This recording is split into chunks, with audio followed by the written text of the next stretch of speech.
আমলা পরিচয় সরকারি আধিকারিকদের কাছ থেকে বিভিন্ন রকম সুযোগ সুবিধা নেওয়ার অভিযোগে অধীর চৌধুরীর প্রাক্তন ব্যক্তিগত সচিবকে গ্রেপ্তার করেছে পুলিশ। নীলবাতি লাগানো গাড়িতে ঘুরে বেরিয়ে নিজেকে প্রভাবশালী আমলা বলে পরিচয় দিতেন। পারিবারিক অনুষ্ঠানে দিল্লি থেকে সুতাহাটা চৈতন্যপুরে নিজের বাড়িতে এলে প্রদীপ্ত রাজপণ্ডিতকে হলদিয়া সুতাহাটা থানার পুলিশ গ্রেপ্তার করে।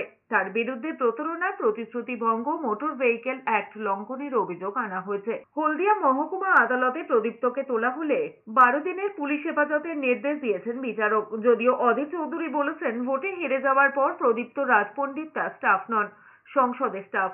অধীর চৌধুরী আরো বলেছেন, তার সঙ্গে সম্পর্ক থাকলেও দোষ করে থাকলে আইনানুগ ব্যবস্থা নেওয়া হবে। অধীর চৌধুরী বলেছেন, সাংসদ জীবনে 3-4 জন ব্যক্তিগত সচিব ছিলেন, যাদের বেশিরভাগ রাজ্যের বাইরের বাসিন্দা। হেরে যাওয়ার পর পিএস রাখার ক্ষমতা চলে গিয়েছে। আমি পার্লামেন্ট ছেড়ে দিয়েছি, কারণ আমি হেরে যাওয়ার পর আর তো পিএস রাখার অধিকার নাই আমার। আমি হেরে গেছি, আমার পিএস এর ক্ষমতাও চলে গেছে, অর্থাৎ কাউকে রাখার ক্ষমতা চলে গেছে। এখন সে পার্লামেন্টের স্টাফ, তাই বলে কি আমার সঙ্গে সম্পর্ক নাই? নিশ্চয়ই আছে। খোঁজ খবর নিয়ে জানলাম সে যে ধরনের কারণে তাকে অ্যারেস্ট করেছে, সেটা ধরনের পুলিশ তাকে জিজ্ঞাসাবাদ করবে, দরকার হলে কেস দেবে। আমি কাউকে বলতেও যাইনি, আইনের মতো চলবে।